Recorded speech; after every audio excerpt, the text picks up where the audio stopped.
تمسك بحبل الله واتبع الهدى. Bismillah, alhamdulillah, wassalatu wassalamu ala rasulillah. Me emrin e Allahut fillojmë, Allahun e falenderojmë, salavatet dhe selamet Muhammedit sallallahu alaihi wasallam ja dërgojmë, familjes së tij të pastër, shokëve të tij besnik dhe të gjithë atyre që e ndjekin rrugën e tij deri në ditën e gjykimit. Elusim Allahun të na bëjë edhe neve prej tyre. Gjithashtu elusim Allahun subhanahu taala këto kuvende t'i bëj kuvende të bereqetshme, të cilat i mbulojnë melekët me krahët e tyre, ku zbret mëshira Allahut dhe na ka plon qetësia shpirtërore, dhe Allahu dhul xhelal na përmend tek melekët e tij në qiell.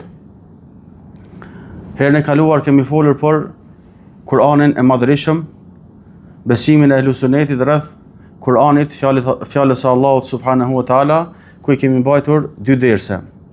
Ndërsa sot dhe javën tjetër do të flasim për një temë madhështore, e cila ka të bëjë me të parët e Allahut, apo shikimin e Allahut në botën tjetër.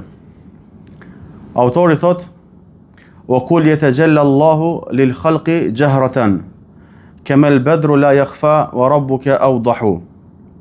Thuaj, Allahu krijesave do të shfaqet botërisht, si hëna e plot, madje Zoti yt do të shihet më qartësisht. Kemi tregu që imamët e Ehlu Sunnetit edhe shprehjet e tyre kur kanë fol, kur kanë bë poema, poezi, apo kur kanë bë libra të akidës e kështu me radhë, çdo herë kanë qenë të frymëzuar nga Kur'ani dhe Suneti i pejgamberit sallallahu alaihi wasallam. Këtu autori pi thot atij i cili është i kapur fort për Kur'anin dhe Sunetin, pi thot thuaj, domethënë je i bindur me zemër dhe shqiptoje me gjuhë këtë besim se Allahu subhanahu taala do të shihet në amshim. Allahu krijesave do të shfaqet. Pra Allahu dhul xhelal do ta heq perden e tij të bukur dhe krijesa do ta shohin Allahun subhanahu taala me syt e ballit të tyre. Pra do ta shohin besimtarët. Botërisht ka për qëllim se do ta shohin haptas pa kurfar pengese. Gjithashtu autori ka thonë si hëna e plot. Ku e ka marrë këtë shprehje si hëna e plot? E ka marrë në hadithin që e transmeton Ebu Said el-Khudri, që shënohet tek Imam Buhariu dhe Muslimi, i cili rrethon se në kohën e pejgamberit sallallahu alaihi wasallam, disa njerëz e kanë pyet pejgamberin sallallahu alaihi wasallam: "O i dërguari i Allahut, a do ta shohim Zotin tonë në ditën e Kiametit?" O i dërguari i Allahut, a do ta shohim Zotin tonë në ditën e Kiametit? Pejgamberi sallallahu alaihi wasallam i ka thënë po. A pengoni për ta parë diellin në mesditë kur shkëlqen dhe nuk ka re? Ata i kanë thënë jo. Pastaj ka prut pejgamberi sallallahu alaihi wasallam edhe një shembull të dytë. Ka thënë po hënën e plot në mes të muajit, kush ndrit dhe nuk ka re, ju pengon diçka për ta parë? Ata kanë thënë jo. Ka thënë kështu pra, ditën e Kiametit nuk do të pengoheni për ta parë Allahun e Madhërisëm, siç nuk pengoheni për ta parë diellin dhe hënën. Autori ka thënë, madje Zoti yt do të shihet më qartësisht. Pra, hëna kur është e plot, shihet qartë. Dhe hëna është prej krijesave të Allahut subhanahu wa taala. Mirë po Allahu dhul xhelal do të shihet edhe më qartësisht. Përngjasimi këtu është për qëllim me shikimin që kena me abo Allahut, siç e shohim hënën, e jo për të treguar se Allahu subhanahu wa taala i shëmbëllën hënës apo diçka të ngjashme. Ne para se të futemi në temë, të shpjegojmë argumentet e Ehlu Sunnetit dhe xhamatit se Allahu dhul xhelal do të shihet në ahiret. Shtrohet pyetja, çka do të thotë ta shohësh Allahun subhanahu wa taala? Ne mësojmë se begatia më e madhe për besimtarët në botën tjetër është shikimi i Allahut të lartësuar. Por çfarë do të thotë ta shohësh Allahun subhanahu wa taala? Me pak fjalë, kjo do të thotë gjithçka. Nga se Allahu subhanahu wa taala për ne është gjithçka. Allah është i lartësuari, Allah është i bujari, Allah është i dashuri, Allah është pendim pranuesi.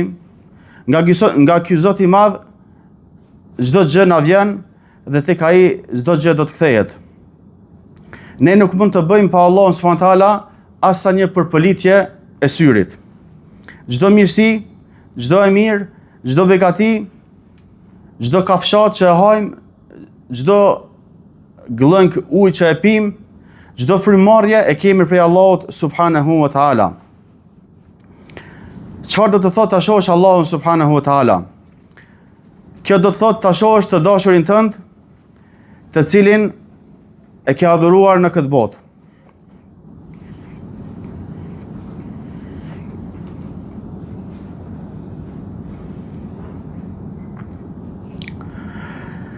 Kjo do të thotë të adhurosh të dashurin tënd, më të madhin të cilin e ke adhuruar në këtë botë. Ke qenë i jetur, ke agjëruar për Allahun subhanahu wa taala, ke nejt natën pa gjumë për të adhuruar Allahun subhanahu wa taala, e ke përmend Allahun dhe ke lexuar fjalën e tij, i afru tek Allahu subhanahu wa taala me adhurime dhe ju ke friksuar Allahut në fqetësi. Ja që kështu do të vinë një ditë që këtë Allah do ta shohësh. Do të jesh i sigurt nga zemërimi dhe pakënaqësia e tij. Dhe mbi ty do të zbret kënaqësia e Allahut subhanahu wa taala. Çfarë do të thotë ta shohësh Allahun subhanahu wa taala? Do të thotë ta shohësh atë që e ka bukurinë absolute, e ka përsosurinë absolute, e ka madhërinë absolute. Atëherë çfarë begati është mbi këtë begati? Nuk ka begati më të madhe. Paramendojeni për shkak të bukurisë së madhe që e ka pas Jusufi alayhis salam, kur ju ka shfaqur atyre grave, i kanë prerë duart e tyre. Edhe nuk e kanë ndje një gjë të tillë.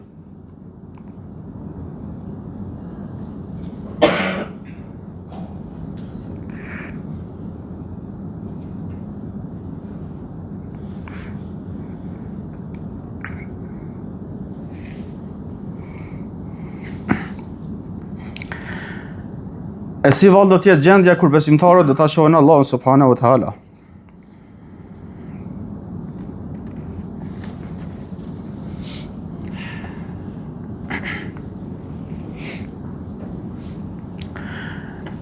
Çfarë do të thotë ta shohësh Allahun subhanahu wa taala? Kjo do të thotë ta fitosh kënaqësinë më të madhe për të cilën është lutur pejgamberi sallallahu alaihi wasallam, ku ka thënë: kërkoj nga ti kënaqësinë e shikimit të fytyrës sate dhe mallin për takimin me ty. Madje edhe banorët e xhenetit, kreta të mira që i kanë xhenet, ushimin, pijet, qetësinë, rahatin, asgjë nuk krahasohet me shikimin e Allahut subhanahu wa taala.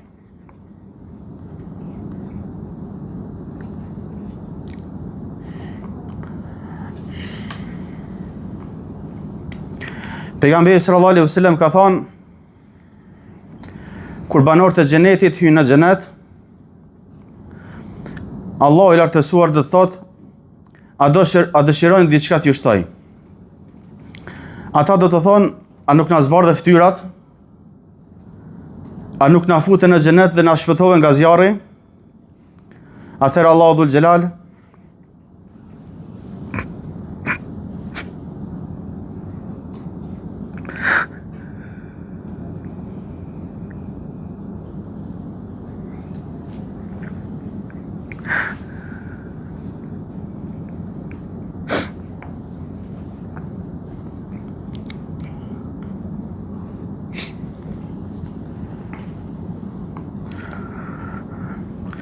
Atëherë Allah subhanahu wa taala e largon perden dhe atyre nuk ju është dhënë diçka më e dashur se sa shikimi në Allahun e lartëmadhëruar.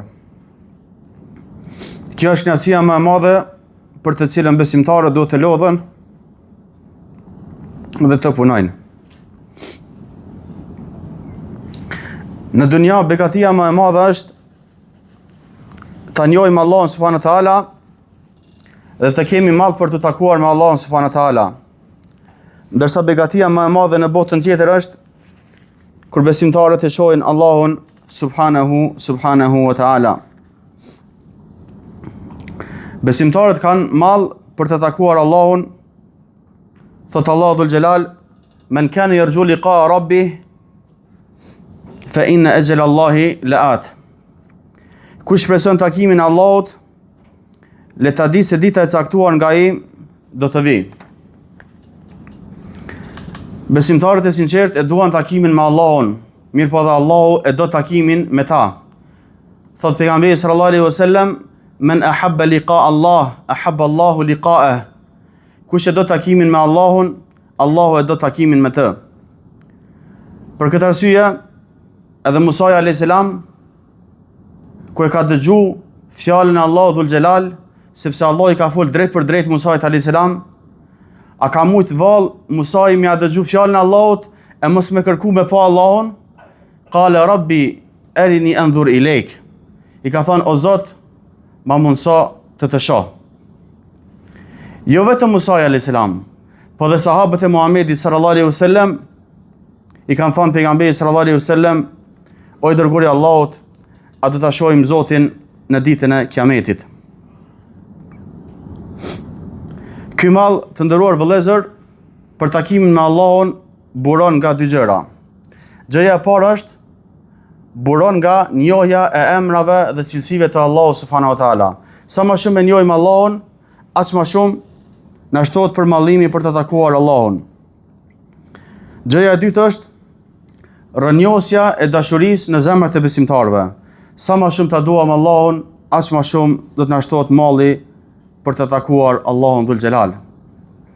Abu Dardaja radiallahu anhu ka thonë, uhibbul mauta ishtiyaqan ila rabbi. Ka thonë, e dua vdekjen si mallëngjim dhe përmallim për të takuar Zotin tim. Ata e kanë po si pengesë vdekjen, jeta ju ka duk shumë e gjatë. Kanë po qef me ndru jetë për me taku Zotin e tyre, të vërtet Allahun subhanahu wa ta'ala. Ibnul Jauzi ka përmend se njëri prej adhuruesve ka kajt 60 vjet. 60 vjet ka kajt nga malli për të takuar me Allahun subhanahu wa ta'ala. Ndërsa Ibn Rejepi ka transmetuar se Ebu Anbese el-Khawlani ka thonë, me të vërtet ata të cilët kanë qenë para jush e kanë dash takimin me Allahun ma shumë se sa duhet mjalti. Kështu janë shpirtrat e besimtarve me mall për të takuar Allahun, ndërsa ai që është ndryshe nga kjo, ai ndodhet në një lugin tjetër. Thot Allahu dhul xhelal, innal ladhina la yarjuna liqa'ana wa radu bil hayati dunya wa tma'annu biha wal ladhina hum an ayatina ghafilun.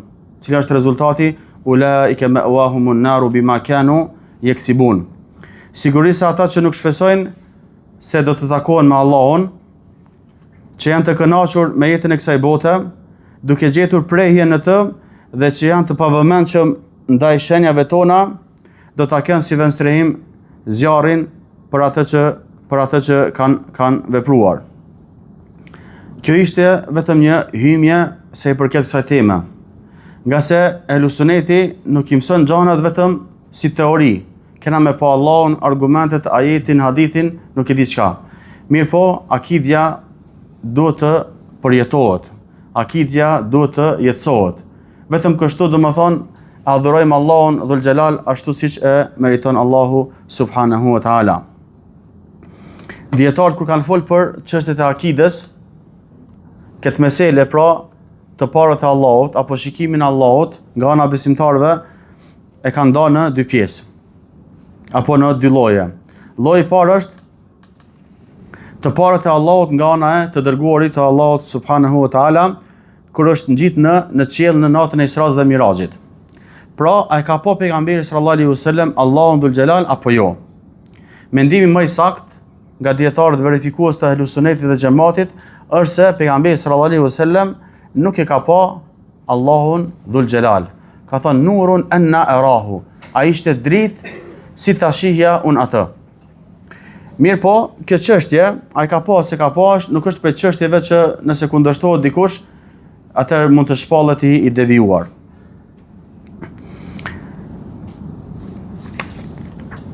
Lloji i dytë është shikimi i Allahut apo të parët e Allahut në ditën e Kiametit nga ana e besimtarëve. Këtë gjë pohojnë ehlu suneti dhe xhamati duke u bazuar në ajetet e Allahut, suneti i pejgamberit sallallahu alaihi wasallam dhe fjalët e dietarëve. Thot Allah subhanahu wa taala: "Wujuhun yawma idhin nadhira ila rabbiha nadhira." Atë ditë disa fytyra do të shkëlqejnë dhe Zotin e tyre do ta shikojnë. Atë ditë disa fytyra do të shkëlqejnë dhe Zotin e tyre do ta shikojnë. Me çka e shikojnë? Me sytë e ballit. Pse shkëlqejnë? Nga bukuria që e shohin fytyrën e Allahut subhanahu wa taala. Folja nadhara ku gjen me parafjalën ila, nadhara ila, çka nënkupton? Nënkupton shikimin me sy. Se kjo folje vjen veçmas nadhara ose nadhara fi ose nadhara ila. Se cila e ka kuptimin e saj. Për shembull nadhara i bjerë me prit. Nadhara fi i bjerë ka meditu. Nadhara ila i bjerë ka shiku. Ja ta përmendim një ajet që argumenton një gjë të tillë. Pse po e përmendim këta? Nga se dikush ka menduar që atë ditë disa fytyra do të shkëlqejnë dhe e kanë mohu që Allah do të shihet dhe do ta presin shpërblimin e Zotit të tyre, kanë thënë. Ne jo themi do të shkëlqejnë sepse Zotin e tyre do ta shikojnë. Edhe duke u bazuar në këtë ajet, edhe në ajete të tjera, edhe në fakte logjike, po në aspekte gjuhësore. Thot Allah subhanahu wa taala: "Efala yanzuruna", çura nadhara yanzuru, kush din arabisht. "Efala yanzuruna ila al-ibli kayfa khuliqat." Vall, a nuk i shikojnë devet se si janë krijuar? Pra, çka po thot? Nuk i shikojnë. Yanzuruna ila. Argumenti i dytë është lilladhina ahsanul husna wa ziyada. Atyre që kanë bërë vepra të mira u takon kush? El husna, e mira, dhe diçka më tepër. Çka është diçka më tepër? Xheneti. Kush e ka komentuar kështu? Vet pejgamberi sallallahu alaihi wasallam. Vet pejgamberi sallallahu alaihi wasallam e ka komentuar një gjë të tillë. Ka thënë me el husna, me diçka, domethënë të mirë, me shpërblim të mirë, i takon shpërblimi i mirë, është për qëllim xheneti. Diçka më tepër është për qëllim me pa Allahun subhanahu wa taala. Pejgamberi sallallahu alaihi wasallam, siç e përmendëm hadithin, pasi që banorët e xhenetit kanë me hi në xhenet. Allahu thot: "A dëshironi t'ju jap diçka dhe më shumë?" Ata do të thonë: "A nuk na ke zbar fytyrat? A nuk na ke futur në xhenet dhe na ke shpëtuar nga zjarri?" Atëherë Allah subhanahu wa taala pra e largon perden dhe nuk ju është dhënë diçka atyre më e dashur se sa shikimi në Zotin e tyre. Pastaj pejgamberi sallallahu alaihi wasallam e ka lexuar çeta jetë lil ladhina ahsanul husna wa ziyada. Ata që kanë bërë vepra të mira do të kenë shpërblim të mirë, madje edhe më tepër. Le që pejgamberi sallallahu alaihi wasallam e ka komentuar kështu, po edhe sahabët, sikur Ebu Bekri ibn Abasi, Hudhaifja dhe Ebu Musai, Allah qoftë i kënaqur me të gjithë. Po ashtu kemi ajetin kuranor: "Kella innahum an rabbihim yawma idhin lamahjubun." Nuk është ashtu, me të vërtetë ata, pra jo besimtarët, atë ditë do të jenë të penguar ta shohin Zotin e tyre. Pse janë të penguar ta shohin Zotin e tyre? Nga se Allah është i hidhëruar me ta. E me qenë se ka njerëz që Allah është i kënaqur me ta, i do ata dhe ata e duan Allahun, kjo tregon se Allah do t'ja mundsoj që ta shohin Allahun subhanahu wa taala. Edhe diçka mos na ik, komentimi i Kuranit është në disa forma. Mirë, po komentimi më i mirë është komentimi i Kuranit me Kur'an, komentimi i Kuranit me hadithe, si në këtë rast, komentimi i Kuranit me fjalë të pejgamberëve, fjalë të sahabëve, komentimi i Kuranit me fjalë të me gjuhë arabe e kështu me radhë. Atëherë, ehlu suneti po e pohon që Allah do të shihet. A ka grupe që e mohojnë të parët e Allahut apo shikimin e Allahut? Nga grupet që e mohojnë të parët e Allahut janë Xehmit dhe Mu'tazilit. pastaj i kemi edhe Havarijët edhe Rafidhit. Këta letë që kanë mohu, po janë mundu me sjellë dhe argumente për mendimin e tyre të kotë. E kanë pru fjalën e Musait a.s. ajetin kuranor, kale, kur i ka kërku Allahut që me pa Allahun, o Allah ma mundësot të shoh, që lexuam ajetin ma përpara, Allah i thot, kale len të rani.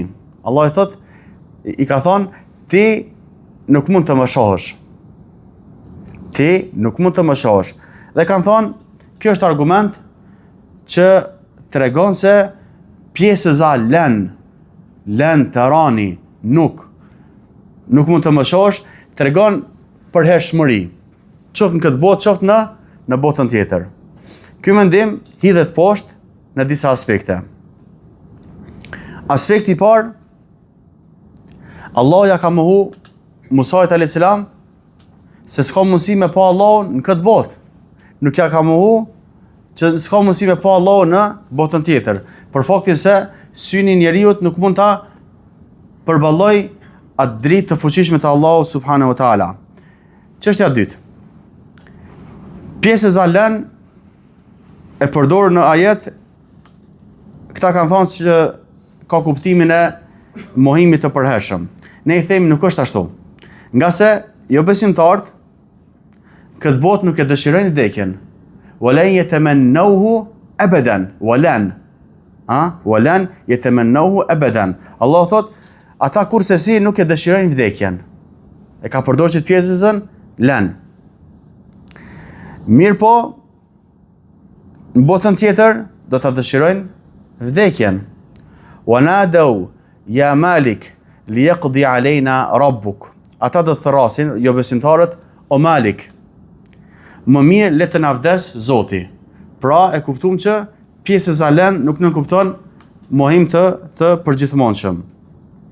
Gjithashtu Ibn Maliku në El Kafje është shprehur kështu: ai që me len mohim të përhershëm mendon, hidhe poshtë pohimin që ai supozon. Mbështetu te mendimi i tjetër që të tjerët thonë. Autori ku janë bazuar i ka përmend vetëm këto dy pika. Me sa kujtoj ka përmend Ibn Kaimi edhe do tjera. E treta, Allahu Dhul Xhelal nuk i ka thonë unë nuk shihem. Po i ka thonë ti nuk mund të më shohësh. Ti kish thonë unë nuk shihem, është e qartë as në këtë botë as në botën tjetër. E katërta. A ka mundësi njeriu më i ditur në atë kohë, pejgamberi i Zotit, prej ulul azmit, Musa a.s., Kelimullah, që Allah i ka fol drejt për drejt, a ka mundësi ti kërkoj diçka Allahut që nuk kërkohet? S'ka mundësi. Për këtë arsye, sa herë që grupet e devijuara mundohen me të sjellë argumente, ajete kuranore, hadithe, me po të njëjtat argumente e Ehlusuneti e pohon atë të vërtetë që e besojnë ata, Ehlusuneti. Cilat janë grupet bashkëkohore që kanë mohu të parët e Allahut, janë Shiat, Rafidit dhe Ibadit, një grup prej Havarijëve. Ndërsa Sheikhul Islam Ibn Taymija shprehet në akidën vasitije duke thonë, vërtet besimtarët do ta shohin Allahun në ditën e gjykimit me sytë e tyre, ashtu siç e shohin diellin në një ditë të kthjellët pare dhe ashtu siç e shohin hënën kur është e plotë. Ata nuk e shtyjnë njëri tjetrin për ta parë Allahun subhanahu taala nga se shihet aq qartë. Po ashtu Ibn Taymija ka thonë, është vërtetuar me hadithe mutawatir dhe me pajtimin e selefëve të umetit dhe imamëve, prej sahabëve, tabiinëve dhe atyre që erdhen pas tyre nga imamët e Islamit, se Allahu i lartë madhërisëm do të shihet në botën tjetër me sytë besimtarëve. Pra hadithet janë hadithe mutawatira. Janë hadithe të pakontestueshme. Hadithe që kanë arrit shkallën më të lartë të saktësisë. Për këtë arsye, dikush e ka thonë edhe këtë poezi, ndër hadithet mutawatir, këto janë disa. Ai që gënjeu qëllimisht për mua, në zjarr ra. Ai që për hir të Allahut një shtëpi ndërton, shpërblimin tek Allahu ai e shpreson. Të parët e Allahut, ndërmjetësimi e burimi i profetit. Meshi mbi meste, Ky është besimi i ehlus sunetit. Pra, këto janë hadithe mutawatir. Cilët hadithe? Hadithe që kanë të bëjnë me shikimin e Allahut. Hadithe që flasin për haudin, burimin e pejgamberit sallallahu alaihi wasallam. Hadithe që flasin për ndërmjetësimin. Hadithe që flasin për mestet. E kështu me radhë. Pastaj inshallah. A shihet Allahu subhanahu wa taala në këtë botë? Imamët e ehlus sunetit, thot Sheikhul Islam Ibn Taymija, janë të pajtimit se askush prej besimtarëve nuk mund ta shohë Zotin e tij me sytë e vet në këtë botë. Pejgamberi sallallahu alaihi wasallam ka thonë, dijeni se askush nuk mund ta shohë Zotin e tij në këtë botë. Domethënë para se të vdes. Pastaj për pejgamberin sallallahu alaihi wasallam ka fjalë, ai ka pa, se ka pa, mirë po, mendimi më i saktë është se nuk i ka pa Allahu dhul xhelal me sytë e tij. Mirë po e ka pa me zemrën e tij. Inshallah do ta vazhdojmë këtë temë, nga se edhe disa vargje kanë të bëjnë me këtë temë, nga poema e autorit, duke lutur Allahun dhul xhelal të na mundsoj të adhurojmë Allahun subhanahu wa taala në formën më të mirë, walhamdulillahi rabbil alamin.